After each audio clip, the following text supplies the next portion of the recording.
I always believed that if I worked hard enough, they'd finally see me. Not just as the other daughter, not the charity case, not the reminder of Dad's first marriage, but as their family.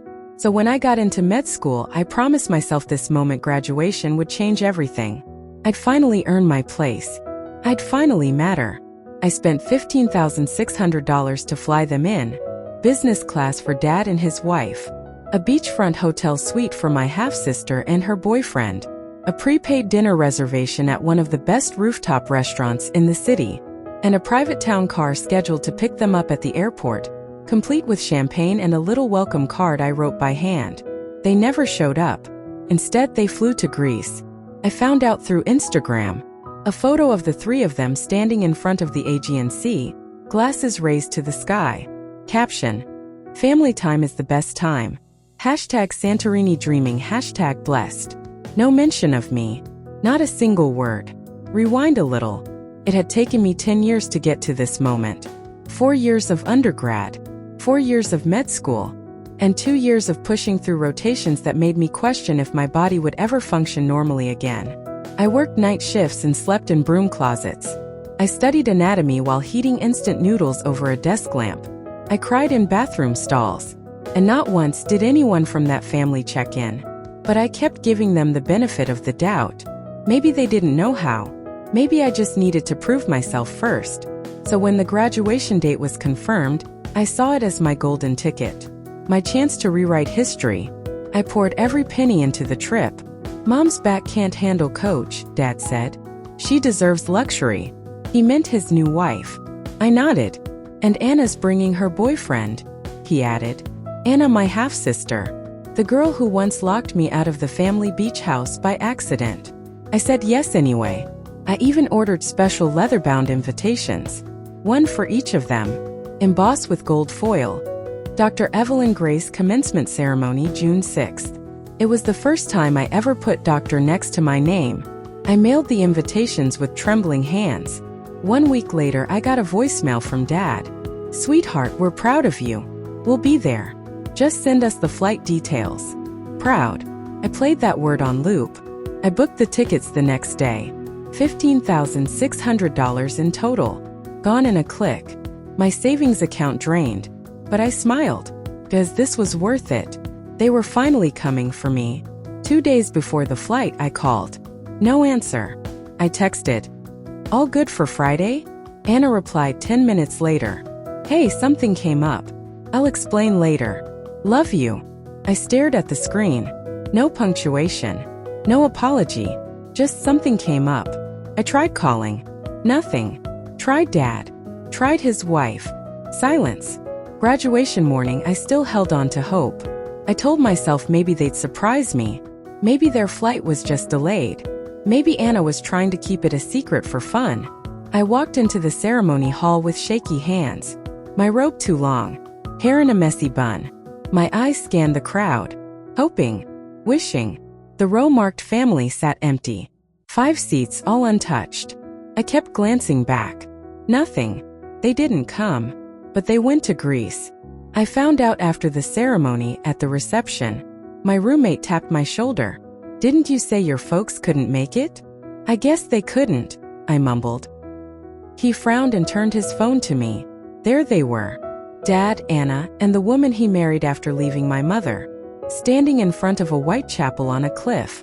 Santorini. The caption broke me.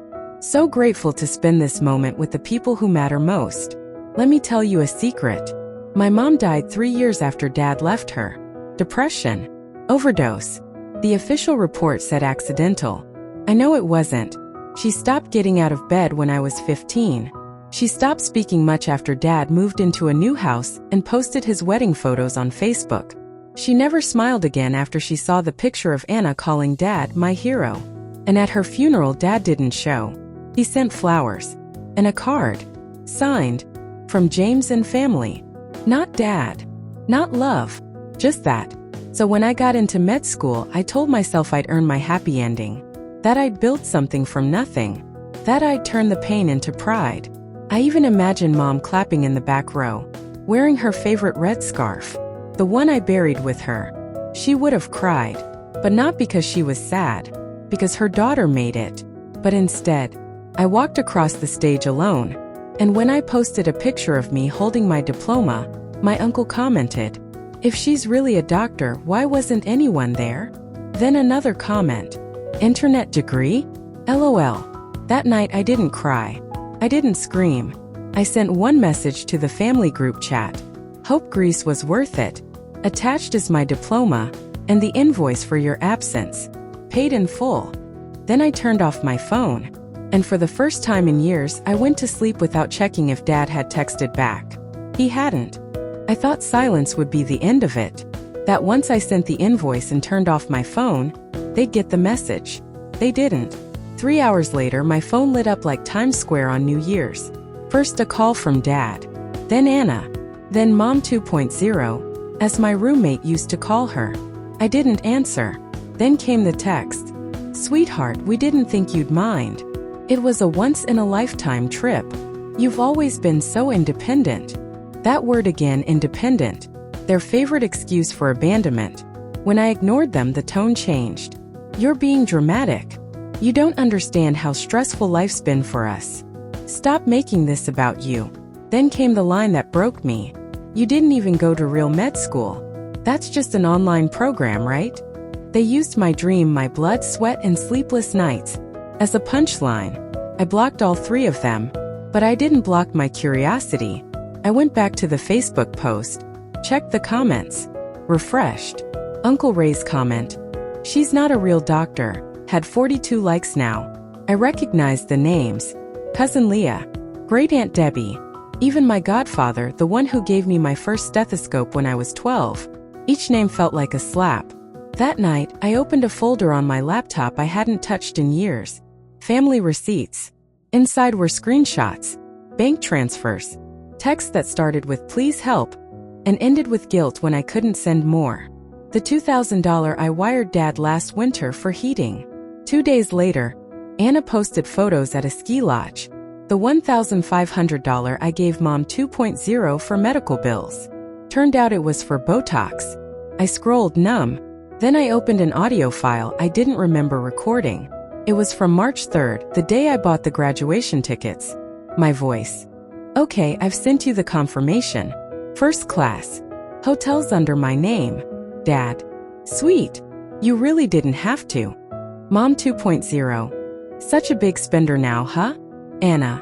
"If she's really a doctor, I guess she can afford it." Dad again. "She thinks we'll fly into clap like circus seals.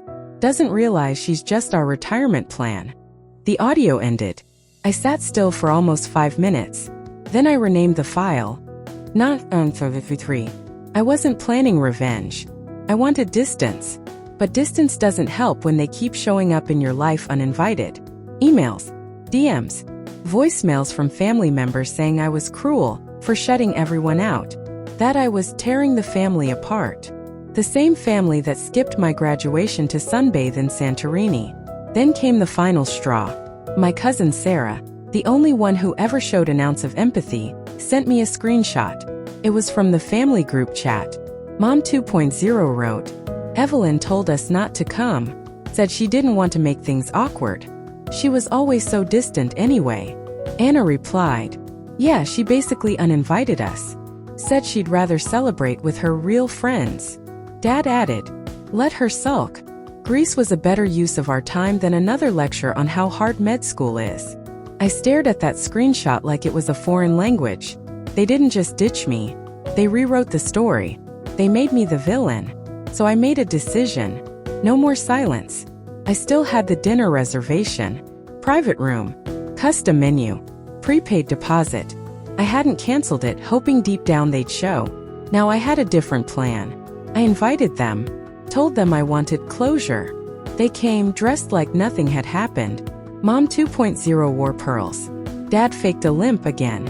Anna smiled like she owned the room. They didn't notice the projector. Not at first. We sat. They started talking. "We're proud of you, Evie. Sorry we missed the ceremony. Greece was once in a lifetime. You understand, right?" I stood up. Clicked the remote. Slide 1. "When you're not family, just an ATM." Mom 2.0 blinked. Anna froze. Dad's face darkened. Slide 2 screenshots. Every bank transfer. Every urgent request. Every guilt trip that followed. Slide 3 the audio. I hit play. Dad's voice. She doesn't realize she's just our retirement plan. Anna's laughter. Mom 2.0's mocking tone. Then came the final slide. A split image. On the left, my empty row at graduation. On the right, their champagne toast in Greece. Caption. This is what family looks like. I looked at Dad. You once told me real doctors don't need applause. But you didn't just skip the applause, you skipped me. He tried to speak. I raised a hand. You all treated me like I was optional, disposable, replaceable. But I'm not. I pulled out a folder. Inside, copies of the tax returns I filed for them. The title to Anna's car, bought under my name. A notarized deed to the house she lived in, also under my name. I slid it across the table. That house? No longer yours. The car? Repossessed this week. Your credit cards? Canceled. Utilities? Disconnected. Anna gasped. Mom 2.0 stood up. You can't do this. I smiled.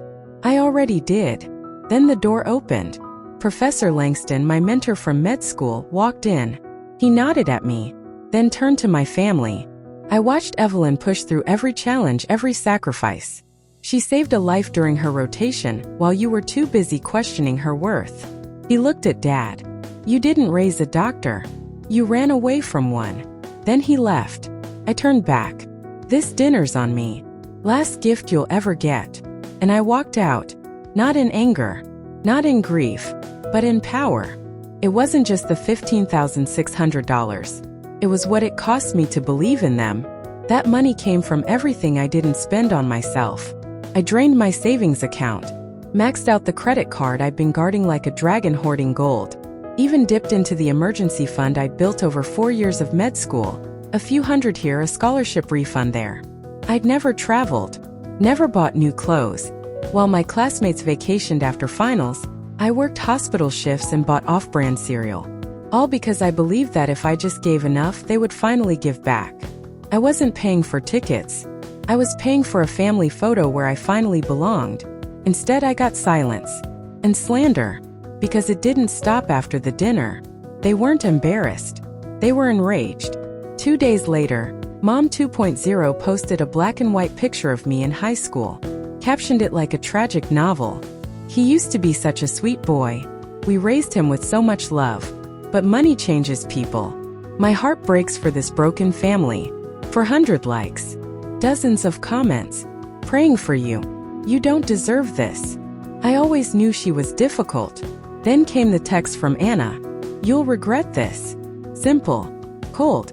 I didn't respond. But the timing? Ironic. Because that Monday morning the eviction letter was delivered. Just as I'd promised. Official. Signed. Final. An hour later, Anna posted a crying selfie. Caption. Some people destroy everything just to feel powerful. Funny how people only start crying when the credit card stops working. I didn't reply. Didn't block them either. Instead, I began compiling. Not for revenge. For record. Screenshots. Receipts. Audio. Bank memos. The kind of file you don't make out of spite, but out of survival. I named it Truth Vault. It was supposed to end there. But then, a GoFundMe surfaced. Anonymous tip. No sender. Subject line. You might want to see this. The campaign title. Help our family heal from the past. The photo? An old one. Us at a backyard barbecue when I was still naive enough to think they loved me. Description. He abandoned us. He used money as a weapon. Hacked our accounts. Left us homeless and traumatized. They asked for $50,000. They'd raised over $13,000 in 2 days. Comments poured in. You're so brave. He sounds unstable. Always knew something was off with that kid. Even Uncle Ray chimed in. Keep your head up. You're the real family here. I didn't scream. Didn't cry. I poured myself coffee, opened the Truth Vault, and uploaded everything. Every transfer. Every voicemail. The screenshot where Mom said, honestly, we just thought you'd keep paying. Then I bought a domain. thisicenotrevenge.com. Black background. White text. One post only. Since you wanted the story, here's the full one. No insults. No rage. Just dates, amounts, receipts, voices. I ended it with one line. If setting boundaries makes me heartless, so be it. Then I made one small move. I donated $1 to their GoFundMe.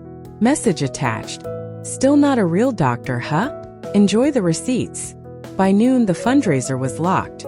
By 6 p.m., deleted. By 9 p.m., Anna's Instagram went private. At 9:17, I got a call. Unknown number. I answered. Silence. Then a voice, thin, cracking. Why are you doing this to us? My mother. The one who hadn't called me in years. Same voice, different tone. I said nothing.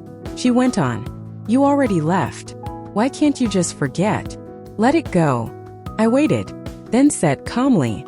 You made me the villain. I'm just giving you the ending you wrote. She started crying. We didn't think you'd really leave. I answered. Doctors perform amputations. Sometimes the only way to save a life is to cut off what's infected. I hung up. It's been a year. The house Anna used to live in? I renovated it. Now it's rented to a family of 5 who pay on time and say thank you. They painted the mailbox blue. The kind my mother once called cheap. Fits now. As for me, I bought a townhouse. Quiet. 2 stories. Hardwood floors. A Japanese maple that turns blood red in October. No family portraits. No keepsakes. Just framed diplomas. A French press. I love more than 90% of my relatives. In silence. Not the lonely kind. The healed kind. Then last week I got a birthday card. No return address. Inside. We miss you. I smiled. Lit it on fire in my patio dish. Watched it curl, crackle, vanish. Some things burn beautifully. 3 days ago I launched a podcast. Title: Real Doctor, Real Life. Tagline: Because some stories don't come with applause. First episode: The degree. The invoice. The goodbye. It hit 1.2 million plays in 72 hours.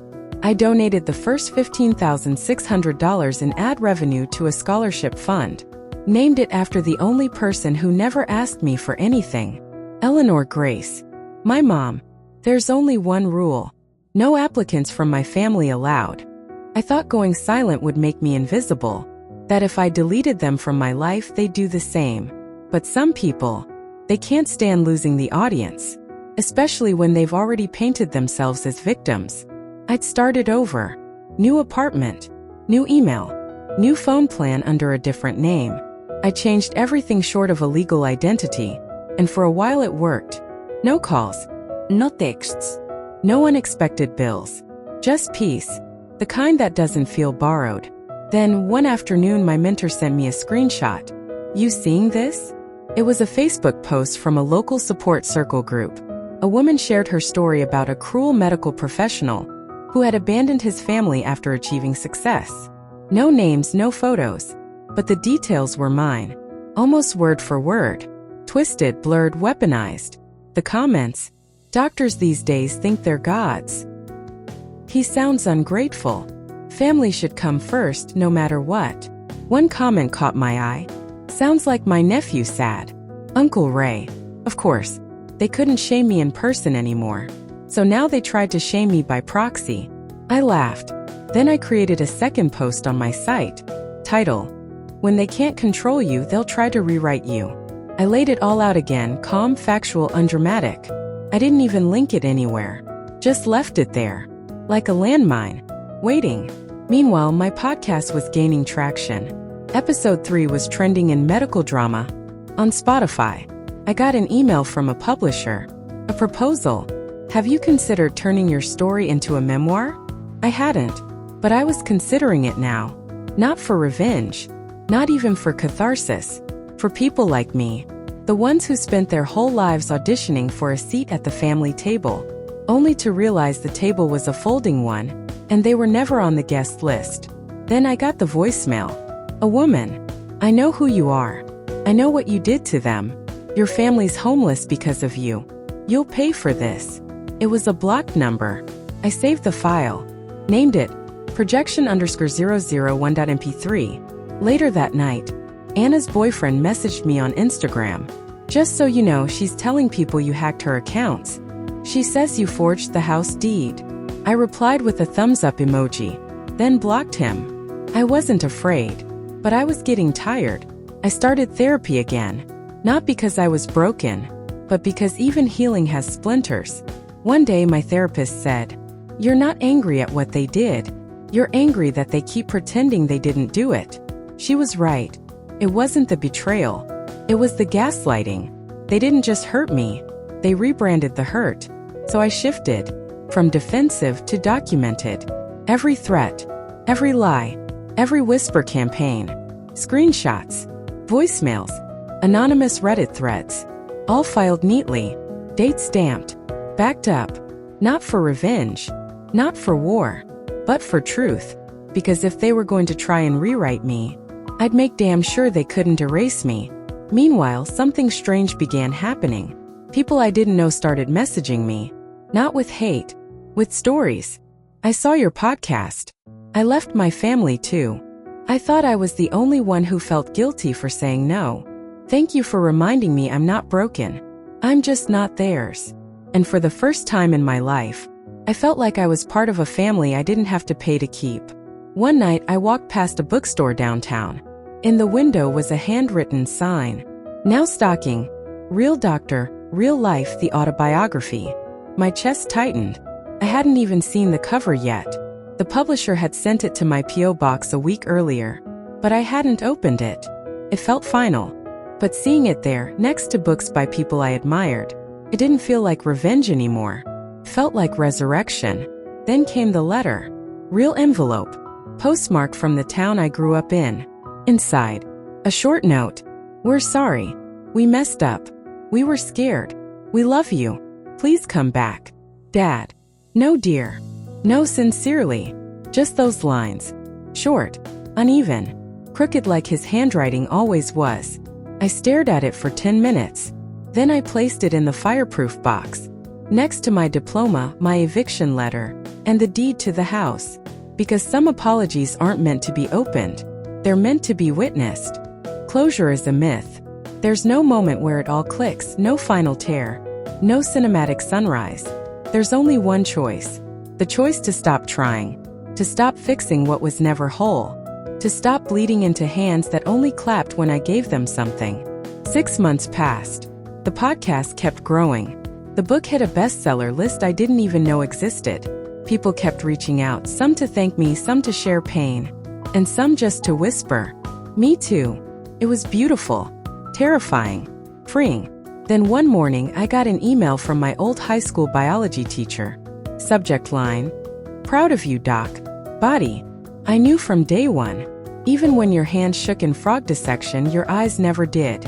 Keep going. I cried. Not the dramatic sobbing. The silent kind where one tear slides down and your chest just opens. Because he'd seen me. Long before anyone else did. And then life happened. I moved. Started a new role at a teaching hospital. Mentored students. Hosted a panel. Was invited to speak at a trauma recovery summit. I said yes. I prepared a talk called, "What Survives the Fire?" It wasn't about the betrayal. It was about what came after. The things I built in the ashes. A week before the summit, I got a package. No return label. Inside, a photo. My mother. Me. Age 7. We were sitting on the floor, surrounded by medical brochures. I was holding a toy stethoscope. She was laughing. And on the back of the photo, written in soft pen, "For our real doctor." Mom. No one else could have had that photo. It must have come from Dad's house. Or Anna's. I didn't know. Didn't ask. I just stared at it. And for once, I didn't feel grief. I felt warmth. At the summit, I stood in front of 600 people. Many had lost more than I ever would. But when I told my story, not the dramatic version, just the honest one, I saw nods, tears, hands reaching across chairs to hold each other. Because hurt doesn't always look like violence. Sometimes it looks like silence. Like being the extra plate no one remembers to set. I ended the talk with one line. I didn't burn the bridge. I just stopped rebuilding it. The applause didn't feel loud. It felt soft, like healing. Afterward, a woman came up to me, older, sharp eyes. She said nothing, just hugged me. When she pulled back, she whispered, "They'll keep spinning their version. Let them. We know who wrote the real one." Now my days are quiet. I teach. I read. I drink my coffee slowly. There's a stray cat who started showing up at my doorstep. I named her Maple. She sits in my lap while I answer emails from students. One of them asked last week, "How do you stay so calm?"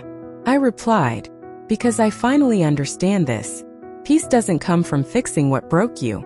It comes from building what honors your healing." Sometimes I walk past the hospital lobby and see my name on a plaque. Dr. Evelyn Grace, patient advocate and ethics chair. Sometimes I pass by the house I used to live in. There's a new family there now. A little boy rides a scooter in the driveway. His mom sits on the porch reading. They planted lavender. It smells like a new story. And sometimes, I still get emails from Anna. Most go to spam. But every now and then one slips through. Subject line: "Let's just talk." I never open them. Not because I'm angry, but because I'm not. This isn't a revenge story. It's not even a redemption story. It's a release. A quiet exhale after years of holding my breath. You don't owe anyone your silence. You don't owe anyone your suffering. And if walking away makes you the villain in their story, then build a life so beautiful, you'll never feel the need to read it. You don't owe anyone your silence. And if walking away made you the villain in their story, then maybe it's time to write your own. Subscribe for more real stories like this one. And tell us below, what would you have done?